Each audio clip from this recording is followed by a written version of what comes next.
Okay, just let me know if you guys can see this. Just give me a confirmation. We're Good. all good? Okay, perfect. Okay, so I'll jump right into it. First off, thank you so much for the intro, Michael.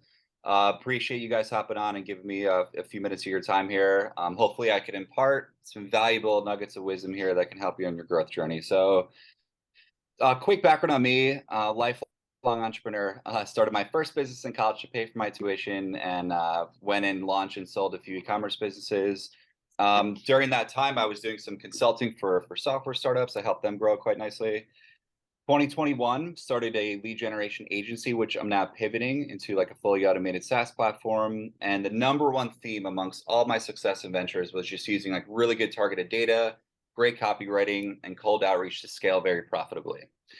So kind of want to give a quick rundown of like the common issues people face when they're doing cold outreach, because it's just such an advantageous tool to have in your marketing arsenal.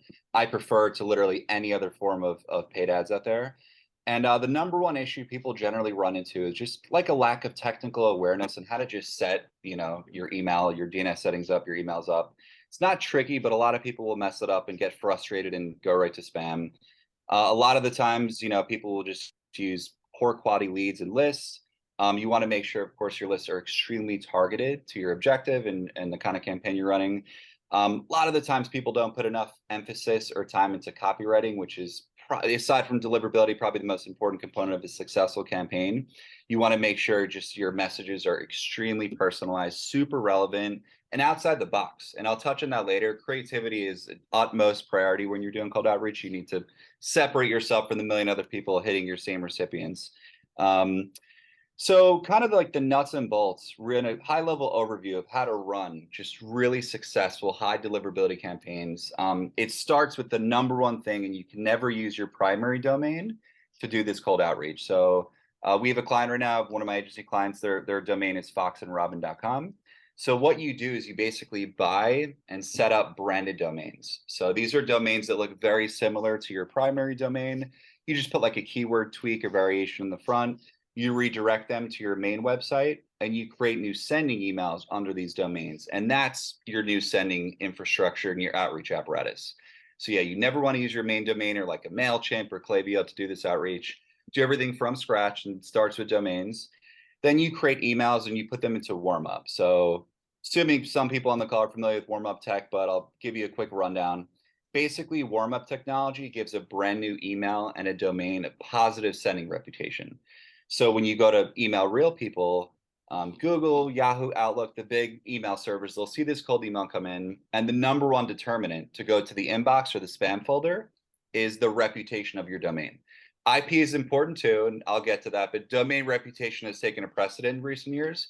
And warming up a new domain is the number one most effective way to build that rep up. So when you kind of build this infrastructure up, you let things warm up for a few weeks. Now you have just a really new powerful marketing medium and funnel that can compete with any other ad network. And you could use this for all sorts of objectives you have. Obviously sales, traffic, subscription signups, awareness, feedback, product launches, literally anything you could achieve it with a good cold outreach campaign. Just some campaigns I'm running right now for some agency clients. So, this is a campaign we optimize on responses. So we get a pretty good reply rate there. This is something we optimize on clicks. Open rate is quite good there too as well. And I'll kind of go over some good sneaky subject line tips and hacks you can use.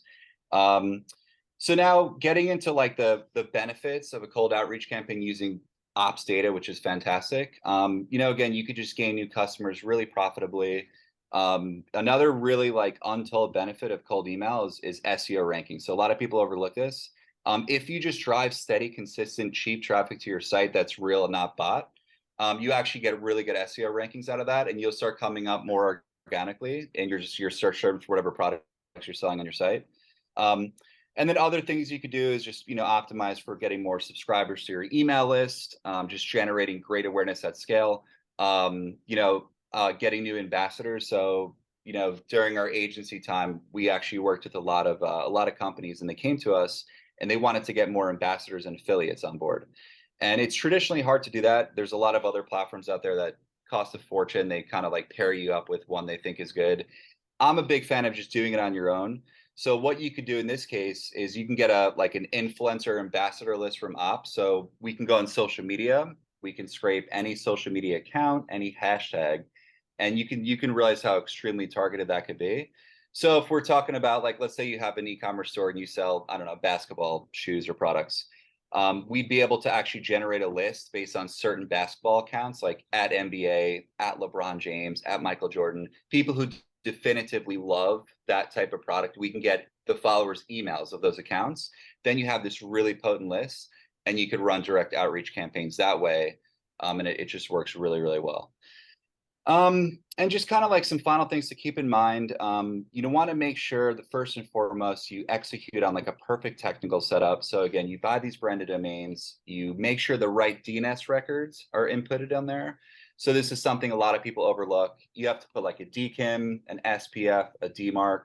Not hard to do. It's literally just copy and pasting into your DNS records and like GoDaddy or Namecheap, but it's really important you do that. Um, then you want to create like another big area people run into an issue is they'll have a list of let's say 5,000 targeted prospects. They're very excited to use it, and then they'll just send the whole thing out in like 1 hour and day one, and everything will just go to spam. So we created something called a ramp schedule, and what that is like you start very very low volume. Day one, let's say you're using 5 domains for your campaigns, you're sending out just 20 emails per domain. Day two, 40.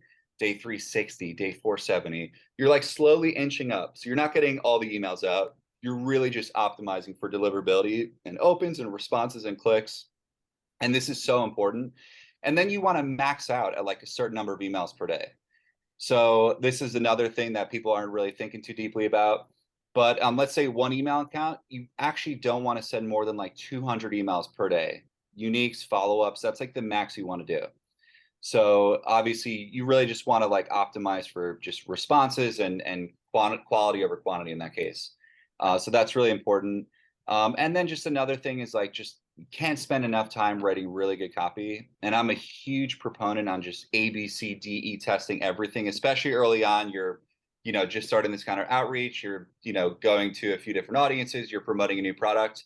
You want to have like 10 to 15 subject lines lined up, 4 to 5 copies, all sorts of different call to actions. That's probably the most important part of the copy is the end. So you have a 46% higher likelihood of a response if you end a copy with a question than if you just end with a statement. Something like, let me know if next week works for you versus could you speak on Tuesday or Wednesday, question mark. Psychologically, people are just more likely to respond to a question. So that's something to keep in mind. You want to make your copies like really short, succinct, kind of intriguing. You have like 3 or 4 seconds to capture someone's attention in cold email. They don't know who you are yet, so they'll get this email to know where they'll open it, and you have to really draw them in and get them thinking, and then you'll get a click or a response out of that. And again, the other thing to keep in mind, just create multiple domains. That's the advantage of using that method versus like your primary domain. If one of those domains gets spammed out, meaning enough people mark it as spam, the deliverability will suffer temporarily in that domain. But if it's a brand and burner domain, it doesn't matter. You just swap it out with the new one and just keep going.